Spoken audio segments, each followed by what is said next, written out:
صفا اللهم صل على محمد وعلى آل محمد قال الله تبارك وتعالى في كلامه المجيد أعوذ بالله من الشيطان الرجيم يا أيها الذين آمنوا كتب عليكم الصيام كما كتب على الذين من قبلكم لعلكم تتقون۔ اے ایمان والو، تم پر روزے فرض کیے گئے جیسا کہ تم سے پہلے لوگوں پر فرض کیے گئے، لعلکم تتقون، تاکہ تم پرہیزگار ہو جاؤ۔ یہ بات یاد رکھ لیں کہ اللہ تعالیٰ کو ہماری کسی بھی عبادت کی ضرورت نہیں ہے، حالانکہ ہم یہ بات شروع سے سنتے چلے آ رہے ہیں کہ اللہ تعالیٰ نے قرآن میں فرمایا کہ وَمَا خَلَقْتُ الْجِنَّ وَالْإِنسَ إِلَّا لِيَعْبُدُونَ، کہ ہم نے جنوں اور انسانوں کو صرف اور صرف اپنی عبادت کے لیے پیدا کیا۔ لیکن سوال تو یہ ہے کہ کیا اللہ کو ہماری عبادت کی ضرورت ہے؟ کیا ہمارے سجدوں کی، ہمارے روزوں کی، ہمارے ذکر کی، کیا اللہ تعالیٰ کو ان چیزوں کی کوئی ضرورت ہے؟ تو جواب یہی ملے گا کہ واللہ غنی عن العالمین، اللہ تعالیٰ تمام جہانوں سے بے پرواہ ہے، اس کو کسی چیز کی ضرورت نہیں ہے۔ ہماری ساری عبادتیں کرنے کے باوجود اللہ کی ذات، اللہ کی شان میں ذرہ برابر بھی اضافہ نہیں ہوتا۔ حدیث پاک کے اندر آتا ہے کہ نبی کائنات علیہ الصلوۃ والسلام نے ارشاد فرمایا کہ اگر تمہارے پہلے اور تمہارے بعد والے سارے کے سارے علی افجر قلب رجل منکم، تم میں سے اس بندے کی طرح ہو جائیں جو دنیا کا سب سے گندا ترین آدمی ہے، اللہ کا نافرمان ترین آدمی، سب سے زیادہ فاجر اور فاسق آدمی، اگر ساری دنیا کے لوگ ایسے ہو جائیں تو ما نقص فی ملکہ شیئا، اللہ کی بادشاہی میں، اللہ کی حکومت میں ایک ذرے کے برابر بھی کمی ہونے والی نہیں، سارے نافرمان ہو جائیں۔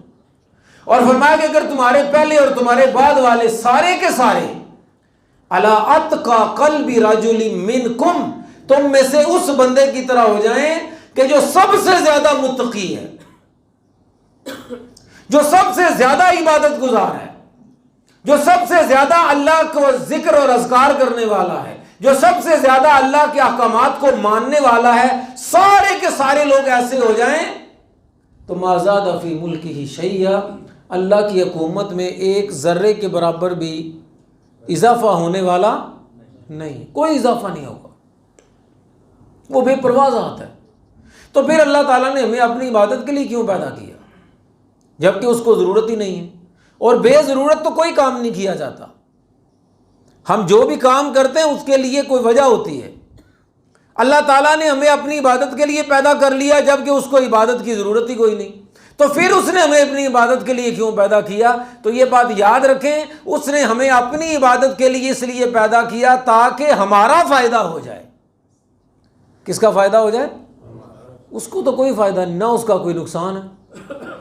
سارے کافر ہو جائیں اس کا کوئی نقصان نہیں، سارے متقی ہو جائیں اس کا کوئی فائدہ نہیں۔ ہاں، اگر ہم اللہ کے نافرمان ہوں گے تو ہمارا نقصان ہوگا، اور اگر ہم اللہ کے فرمان بردار ہو گئے تو فائدہ کس کا ہوگا؟ فائدہ تو ہمارا ہونے والا ہے۔ یہ بات سمجھ لیں، ذہن کے اندر بٹھا لیں۔ کوئی بندہ اگر یہ کہے کہ میں عبادت کر کے اللہ پر احسان کر رہا ہوں، تو اللہ پر احسان نہیں کر رہا ہوتا، وہ اپنے اوپر احسان کر رہا ہوتا ہے۔ اگر وہ نماز پڑھ رہا ہوتا ہے، اگر وہ روزہ رکھ رہا ہوتا ہے، وہ کوئی بھی اطاعت کا کام کر رہا ہوتا ہے تو اپنا فائدہ کر رہا ہوتا ہے۔ اور میں آج آپ کو یہ بات بتاتا چلوں کہ اللہ تعالیٰ نے جس چیز کو بھی ہمارے اوپر حرام قرار دیا نا، تو یہ اللہ نے اپنے لیے پابندی نہیں لگائی۔ جس چیز کو حرام قرار دیا وہ اس لیے کہ اس کام کے کرنے سے ہمارا کیا ہونا تھا؟ نقصان ہونا تھا، اللہ نے حرام کر دیا۔ اور یہ آپ نے سنا ہوگا نا، یہ جی صغیرہ گناہ ہوتا ہے، یہ کبیرہ گناہ ہوتا ہے، یہ فلسفہ سمجھ لیں۔ صغیرہ گناہ کا مطلب یہ ہے کہ جس کا کم نقصان آپ کو ہونے والا ہے نا، وہ صغیرہ گناہ ہے، اور جس کا آپ کو زیادہ نقصان ہوگا کرنے سے وہ کیا ہو گیا؟ وہ کبیرہ گناہ ہو گیا۔ یہ تو نقصان ہے، جتنا نقصان آپ کا زیادہ ہوگا گناہ اتنا بڑھتا چلا جائے گا۔ اور جن کاموں کو اللہ تعالیٰ نے فرض قرار دیا، جن کاموں کے کرنے کا حکم دیا ہے، وہ سمجھ لیں کہ جس میں ہمارا فائدہ تھا اللہ نے اس کام کے کرنے کا حکم دے دیا اپنی طرف سے کہ میں نے فرض کر دیا تمہارے اوپر. یہ روزوں کے بارے میں کہا کہ میں نے تم پر روزے فرض کر دیے ہیں، لیکن اس میں فائدہ ہمارا تھا، اللہ نے اس کو ہمارے اوپر فرض کرا اور ثواب مفت میں. اچھا، اس کے کرنے سے آپ روزہ رکھیں گے، روزہ رکھنے سے آپ کو فائدہ ہوگا. اگر آپ نماز پڑھیں گے، نماز پڑھنے سے آپ کو فائدہ ہوگا. سچ بولیں گے تو کس کو فائدہ ہوگا؟ ہمیں فائدہ ہوگا. ایمانداری سے کام کریں گے، ہمارا فائدہ ہوگا. لیکن یہ بات یاد رکھ لیں، ثواب مفت میں ملے گا. یہ فائدہ، اگر آپ اللہ کے منع کردہ کام کریں نقصان آپ کا ہوگا اور گناہ الگ سے مل جائے گا. وہ گناہ اور ثواب الگ چیز ہے. شراب پیے گا، نقصان کس کا ہوگا؟ اپنا نقصان ہوگا. جوا کھیلے گا، اپنا نقصان کرے گا. گالی دے گا، اپنا نقصان کرے گا. یہ سارے نقصان اپنے ہیں. تو فرمایا یا ایھا الذین آمنوا کتب علیکم الصیام کما کتب علی الذین من قبلکم لعلکم تتقون. اے ایمان والو، تم پر روزے فرض کیے گئے جس طرح تم سے پہلے لوگوں پر بھی فرض کیے گئے. تو یہ کوئی پابندی نہیں تمہارے اوپر، یہ کوئی تمہارے اوپر اللہ تعالیٰ نے سختی نہیں فرمائی، بلکہ اللہ نے ان روزوں کو اس لیے فرض قرار دیا تاکہ تم متقی اور کیا ہو جاؤ؟ پرہیزگار ہو. اب متقی کا معنی سمجھ لیں. اتقا، یتقی کا معنی ہوتا ہے بچنا، تو متقی کا معنی ہوتا ہے بچنے والا. اور ہر بندہ بچنا چاہتا ہے نقصان سے، ہر بندہ بچنا چاہتا ہے پریشانی سے، ہر بندہ بچنا چاہتا ہے مصیبت سے، ہر بندہ بچنا چاہتا ہے عذاب سے، ہر بندہ بچنا چاہتا ہے جہنم سے. تو جو آدمی روزے رکھے گا تو وہ نقصان سے، مصیبت سے، پریشانیوں سے اور اللہ کی جہنم سے اپنے آپ کو کیا کر لے گا؟ وہ بچا لے گا. آپ بچانا چاہتے ہیں اپنے آپ کو، اللہ نے فرمایا کہ میں نے تمہارے بچنے کے لیے جو سامان مقرر کیا ہے وہ روزہ ہے. لعلکم تتقون، تاکہ تم بچنے والے بن جاؤ، پرہیز کرنے والے بن جاؤ. تو یہ روزہ اللہ تعالیٰ نے ہمیں ان تمام چیزوں سے بچنے کے لیے اللہ تعالیٰ نے ہمیں اس روزے کا حکم دیا کہ ہم یہ روزہ رکھیں. ورنہ یہ بات یاد رکھیں، اللہ تعالیٰ ہمارے ہاں دنیا میں یہ اصول ہے کہ جب کوئی چیز جو ہے وہ کم ہو جاتی ہے نا تو اس کے کھانے پر پابندی لگا دی جاتی ہے. آپ کو پتہ ہے ہمارے یہاں گوشت پر پابندی ہوتی ہے. منگل اور بدھ کو پابندی ہے جی آپ نے بڑا گوشت، چھوٹا گوشت جو ہے نا وہ جانور ذبح نہیں کرنا. کیوں؟ اس لیے ذبح نہیں کرنا تاکہ لوگ گوشت کم کھائیں گے تو پیچھے گوشت جو ہے وہ پورا ہو جائے گا. وہ پیچھے جو سلسلہ چل رہا ہے اس میں کسی قسم کا نقصان نہ ہو. اللہ کے ہاں ایسا معاملہ نہیں ہے کہ اللہ نے آپ کو کھانے پینے سے اس لیے منع کر دیا ہو روزے میں کہ اللہ کا پیچھے سٹاک نعوذ باللہ کو کم ہو گیا. ایسا ہرگز بھی نہیں. اللہ کے پاس اتنے خزانے ہیں، زمین و آسمان کے سارے خزانوں کا مالک کون ہے؟ وَلِلَّهِ خَزَائِنُ السَّمَاوَاتِ وَالْأَرْضِ. زمین و آسمان کے سارے خزانوں کا مالک اللہ ہے. وَلِلَّهِ مُلْكُ السَّمَاوَاتِ وَالْأَرْضِ. زمین و آسمان کی ساری بادشاہت کس کے لیے ہے؟ اسی اللہ کے لیے. اس کے پاس تو اتنے خزانے ہیں، اس کے پاس اتنے خزانے ہیں اس رزق کے کہ حدیث پاک کے اندر آتا ہے نبی کریم صلی اللہ علیہ وسلم نے فرمایا کہ اگر تمہارے پہلے، تمہارے بعد والے، تمہارے جن، تمہارے انسان سارے کے سارے ایک میدان کے اندر جمع ہو جائیں اور سارے کے سارے کس سے مانگنے لگے؟ اللہ سے مانگنے لگے، اللہ سے سوال کرنے لگے اور اللہ ان کو عطا کرنے لگے، اللہ ان کے ہر سوال کو پورا کرنے لگے، فرمایا کہ سب کچھ اللہ ان کو عطا فرما دے تو اللہ کے خزانوں میں ایک ذرے کے برابر بھی کمی ہونے والی نہیں ہے. اس کے خزانے کم نہیں ہونے والے. یہ اس نے اس لیے کیا لعلکم تتقون، تاکہ ہمارے اندر کیا پیدا ہو جائے؟ تقوی پیدا ہو جائے، تاکہ ہمارے اندر پرہیزگاری پیدا ہو جائے. تو اب یہ ہر بندے نے چیک کرنا ہے. روزے تو الحمدللہ ہم رکھ رہے ہیں، آپ بھی ماشاءاللہ سارے لوگ روزے رکھ رہے ہیں. تو یہ میں آپ کو آج ایک کلیہ اور فارمولہ دے کے جا رہا ہوں. ہر بندہ روزہ رکھ رہا ہے، لیکن سوال تو یہ ہے کہ کیا ہمارا روزہ رکھنا اللہ کے ہاں قبول بھی ہو رہا ہے کہ نہیں ہو رہا؟ روزے ہم رکھے چلے جا رہے ہیں تو ان روزوں کا قبول ہونے کا پتہ کہاں سے چلے گا کہ ہمارے روزے جو ہیں وہ قبول ہو گئے؟ کیونکہ یہ بات طے ہے. حدیث پاک کے اندر آتا ہے کہ نبی کریم صلی اللہ علیہ وسلم نے فرمایا کہ روزے قیامت کو کتنے ہی لوگ ایسے ہوں گے کہ جو بھوکے اور پیاسے رہے، جنہوں نے روزے رکھے لیکن سوائے بھوک اور پیاس کے انہیں قیامت کے دن اور کچھ بھی نہیں ملے گا. کچھ نہیں ملا، بس بھوکے رہے تو بھوکے رہے، بھوک مل گئی، پیاسے رہے، پیاس مل گئی. اب بندہ اتنی مشقت بھی کرے، صبح سے لے کر شام تک بھوکا بھی رہے، پریشانی بھی اٹھائے، مشقت بھی اٹھائے، اور پھر اگر اس کا روزہ قیامت کے دن قبول نہ ہو تو اس سے بڑا خسارہ اور کوئی نہیں ہے، اس سے بڑا کوئی خسارہ۔ ایک بندہ روزہ رکھتا ہی نہیں، بھوکا رہتا ہی نہیں، پیاسا رہتا ہی نہیں، قیامت کے دن اس کو ثواب بھی نہیں ملے گا، اجر بھی نہیں ملے گا، تقویٰ پرہیزگاری بھی نہیں ملے گی، تو نہ ملے، ظاہری بات ہے میں نے کچھ کیا ہی نہیں، اگر مجھے کچھ نہیں ملا تو دکھ کم ہوتا ہے۔ اور اگر آپ سارا دن مزدوری کریں، محنت کریں، خون پسینہ بہا دیں، اور شام کو آپ کی مزدوری آپ کو دینے سے روک لی جائے تو اس سے بڑی تکلیف کوئی نہیں ہوتی۔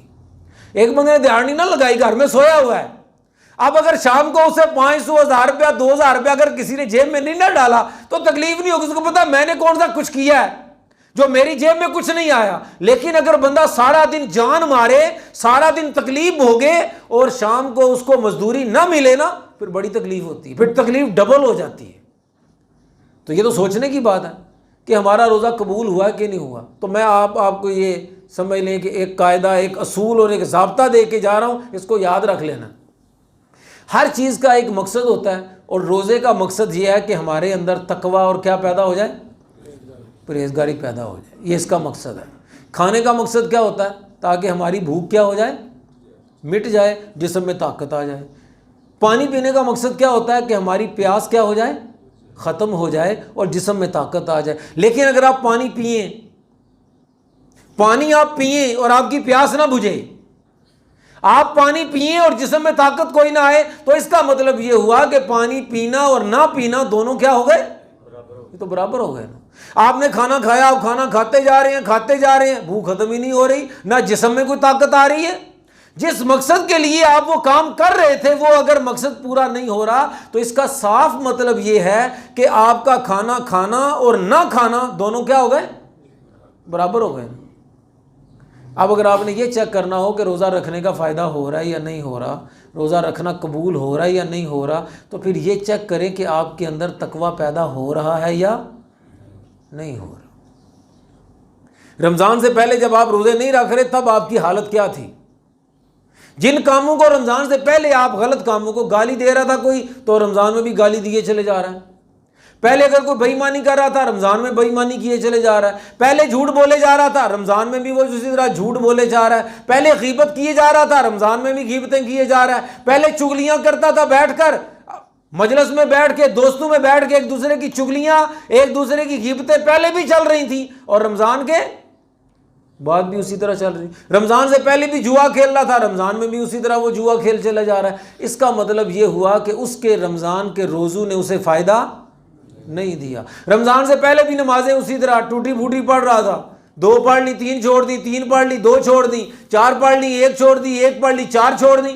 اگر رمضان سے پہلے ایسی روٹین تھی اور رمضان میں بھی روٹین ایسی ہے، اگر پہلے قرآن کبھی کبھی کھولتا تھا اور رمضان میں بھی اسی طرح سلسلہ چل رہا ہے، قرآن کو رمضان سے پہلے بھی سمجھنے کی کوشش کوئی نہیں کی اور رمضان میں بھی روزے رکھ کر بھی سمجھنے کی کوشش کوئی نہیں کی، تو پھر سمجھ لیں کہ رمضان کے روزوں کا فائدہ نہیں ہو رہا۔ اور اگر اس کے لیے میں یہ بات، اس کے لیے اللہ سے جا کر پوچھنے کی ضرورت نہیں ہے کہ یا اللہ ہمارے روزے قبول ہوئے یا نہیں ہوئے، کسی فرشتے سے بھی پوچھنے کی ضرورت نہیں کہ ہمارے روزے قبول ہو رہے ہیں یا نہیں ہو رہے۔ یہ آپ خود اپنے ہی اعمال کا جائزہ لے کر یہ بات دیکھ سکتے ہیں کہ آپ کے روزے قبول ہو رہے ہیں یا نہیں ہو رہے۔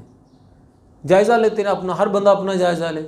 اور ہم لوگ ویسے، وہ پچھلے دنوں کسی نے بھیجا ہے، وہ کہنے لگا کہ روزہ رکھنا تو فرض ہے، یہ اللہ تعالیٰ نے ہم پر روزہ رکھنا فرض کیا ہے، لیکن کسی دوسرے سے یہ پوچھنا بھائی تم نے روزہ رکھا ہوا ہے، یہ بات فرض نہیں ہے۔ اپنا روزہ رکھنا تو فرض ہے، لیکن ہر دوسرے بندے سے یہ پوچھنا کہ تم نے روزہ رکھا ہوا ہے، یہ بات فرض نہیں ہے۔ دوسروں کے بارے میں جاننا کہ وہ کیا کر رہے ہیں، یہ ہمارے اوپر فرض نہیں ہے۔ ہمارے اوپر یہ فرض ہے کہ ہم کیا کر رہے ہیں، ہم کس جگہ پر کھڑے ہیں۔ تو اگر تو تبدیلی آ رہی ہے آپ کے جسم کے اندر، آپ کے اعمال کے اندر، کہ اگر پہلے انسان رمضان سے پہلے گناہ کر رہا تھا، غلطیاں کر رہا تھا، کوتاہیاں کر رہا تھا، اور ہو جاتی ہیں، آپ کو پتہ ہے نا کہ رمضان سے پہلے تو چونکہ شیطان آزاد ہوتا ہے، وہ انسان کو گمراہ کرتا ہے، اور ہمارے یہاں یہ بڑا آسان طریقہ ہے کہ جب بھی کوئی غلطی انسان سے ہو جاتی ہے، گناہ ہو جاتا ہے، تو ہم کس پر ڈال دیتے ہیں، ہم شیطان۔ بڑا آسان کام ہے، اور جی شیطان نے ہم سے کروا دیا، جی شیطان نے ایسے کر دیا، شیطان نے ایسے کر دیا، اس کے کھاتے میں سارا کچھ ڈال لیتے ہیں۔ رمضان میں اللہ تعالیٰ نے یہ اہتمام کر دیا کہ شیطان کو کیا کر دیا، اس کو قید کر دی. اب بھائی اس کی جان چھوڑو, کبھی خود کو بھی تو بلیم کرو نا, اور دوسروں پر ہی ملبہ. یہ بڑا آسان کام ہے, اور دنیا میں ہر بندہ یہ کام بڑا آسانی سے کر لیتا ہے کہ جب بھی اس سے کوئی غلطی ہوتی ہے نا, وہ دیکھتا ہے کہ میں اس غلطی کا ملبہ کس پر ڈالوں, میں اس غلطی کا ملبہ کس پر ڈالوں. حکومت ہوگی تو اپوزیشن پر ڈال دے گی, اپوزیشن ہوگی تو وہ حکومت پر ڈال دے گی, باپ ہوگا تو بیٹوں پر ڈال دے گا, بیٹے ہوں گے تو باپ پر ڈال دیں گے, بیوی شوہر پر ڈالے گی کہ اس کی غلطی ہے ساری. لڑائی ہوئی ہے نا تو میری غلطی کوئی نہیں ہے, میری وجہ سے نہیں ہوئی, یہ میرے شوہر کی وجہ سے ہوئی ہے. اور شوہر کس پر ڈال دے گا؟ وہ بیوی پر ڈال. بڑا آسان سا کام ہے, اس سے زیادہ آسان کام دنیا میں کوئی نہیں کہ آپ اپنی جان چھڑوا لیں. لیکن اصل کام کرنے کا ہی یہ ہے کہ انسان دوسروں کے بجائے کس پر دھیان دے؟ اپنی ذات پر دھیان دے. اپنے بارے میں تو دیکھے کہ میں کہاں کھڑا ہوں. تو رمضان کے روزوں میں اللہ نے شیطان کو قید کر دیا, بھائی اس پر بلیم نہ کرو, اس کو تم مورد الزام نہ ٹھہراؤ کہ وہ گمراہ کرتا تھا, رمضان میں نے اسے قید کر دیا. اب جو تم کر رہے ہو نا اس کی ساری ذمہ داری کس پر ہے؟